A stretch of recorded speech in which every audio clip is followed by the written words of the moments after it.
Welcome to another Design Make Play show. MLA Ma is a licensed professional civil engineer and project manager.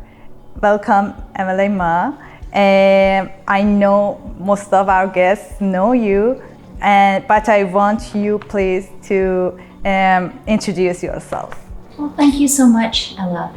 So yes, my name is Bowinn Ma. I serve as the MLA for North Vancouver Lonsdale, which means that, an MLA is the member of the Legislative Assembly, which means that I represent the area known as North Vancouver Lonsdale at the provincial level of government. As you mentioned, my background is in engineering. So I am a licensed professional engineer as well as a professional project manager. And prior to becoming elected, I was helping to manage projects out at the Vancouver Airport Authority, so out at YVR. A lot of my experience is in construction. But in 2017, I was elected to serve here in North Vancouver, and it has been such an honor to be of service to my community since.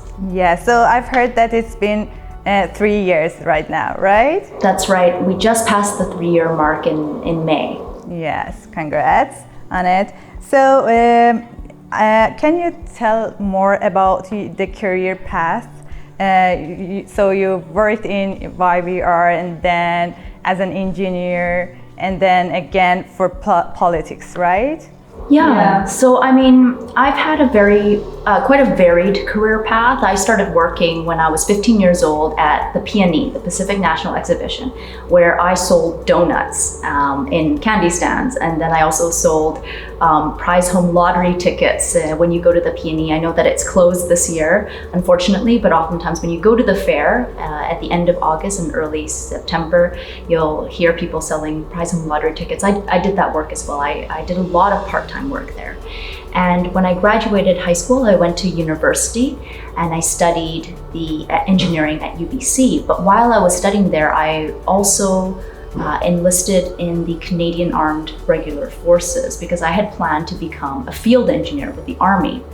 I did training with them and I was with them for about a year and decided that that wasn't necessarily the way that I wanted to serve my community, and went on to complete my degree. I went on later to get my master's degree from the Sauder School of Business, and from there went into project management. And that project management career led me to YVR, at which point, after working with YVR, wonderful company to work for if you're an engineer there, very, very interesting work, very fascinating place to be. The airport is really almost a little bit of a dream job if you're an engineer interested in constructing buildings and doing construction management. But after a while, I realized that there was a lot more to my ability to help people than being an engineer allowed me to do. Because a lot of the issues that we face as a society are actually not technical challenges, they're political challenges. They have a lot to do with how we interact with each other as people. And it has a lot to do with how governments regulate and legislate and help manage the way that our society works. And so it became clear to me that there was much more in the world that I needed to help do. And that's one of the reasons why I decided that I would take the leap from being an engineer to being a legislator. Mm-hmm. Great. And here in ZenMaker Lab, we motivate kids, young adults to engage in science, technology, engineering, art, and mathematics. You have been working in the community with girls and women. What would be the best way to promote the participation of girls and women even more in this? Sort of like the STEAM careers, you mean, exactly. Right? The science and the technology, engineering and math, design. Yes. You know, I think one of the most important things that we can do is to simply tell young girls and young women that these are careers that they can be in. Mm-hmm. When I was in high school, I never knew what an engineer was, even though my father was an engineer. It wasn't until I was 17 years old that my dad, when I was asking my father what I should be when I grow up, he said an engineer, and I said, what's that? So I was 17 years old when I first learned what an engineer was. And when I first learned that I could be an engineer, even though I was a girl. Because at the time, back then, only boys were really taught about what it meant to be an engineer. Only boys were really approached about careers in science and technology. It wasn't seen as something that girls could do. But nowadays, we know that women and young girls are very, very good at engineering and technology, and very good in science and very good in math. And if that is the kind of work that they want to do and the kind of career they want to pursue, they can be very, very successful at it. So one of the most important things we can do is simply to talk to young girls and let them know that these are options for them. And that's great work that you do right here every day. I'm very, very grateful. Yeah, to believe on themselves that they can be an engineer. Absolutely. And nowadays we have lots of people that they can, lots of women that they can look up to and see and learn from.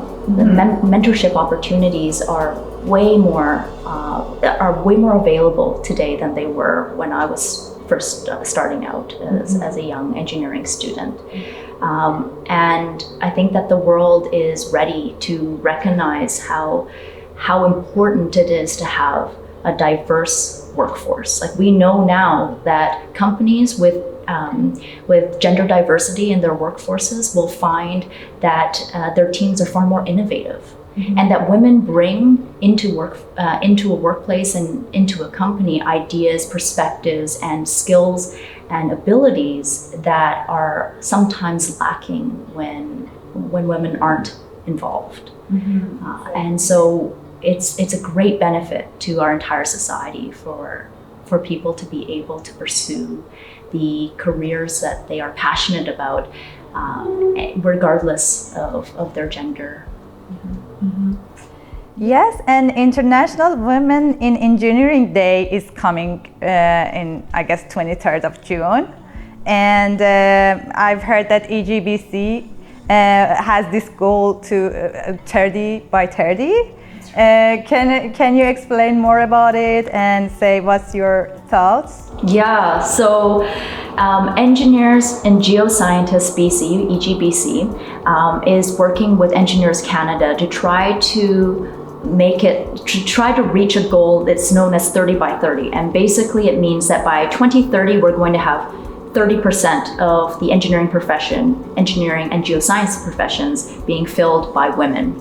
30%, of course, it's not quite 50-50, but it's still a goal that they want to reach by 2030. And the thing about engineering to know is that they celebrated their 100th year as an organization, as a professionally regulated organization here in BC just this year. Okay, yeah. 100 years, and I believe that we are still currently sitting at about 12% women.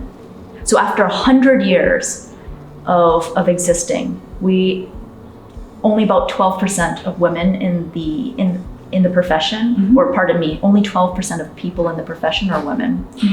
And 2030 is only 10 years away.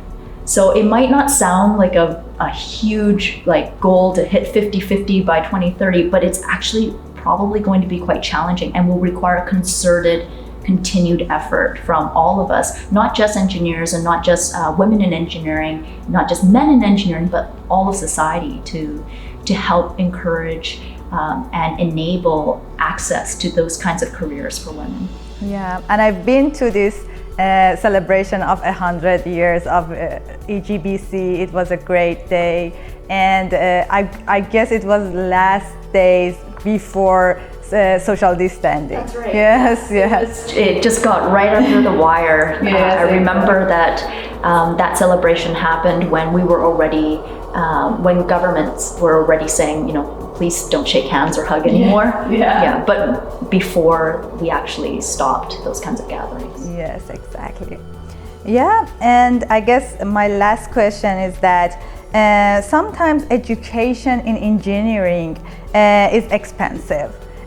What kind of government programs would you recommend to kids who are interested in being engineering? Absolutely. There are a lot of grants available for post-secondary students. And if I recall correctly, the Minister of Advanced Education, Skills and Training, Melanie Mark, has actually opened up quite a few new scholarship programs and grants available for people who are pursuing careers in STEAM as well. I think that if you are a person who, or a young person who is looking to study engineering or study science or technology or mathematics, speak to your school counselor, because they will have a lot of information about what's available to help you through your studies. Nobody should be held back from attending post-secondary education because they can't afford it.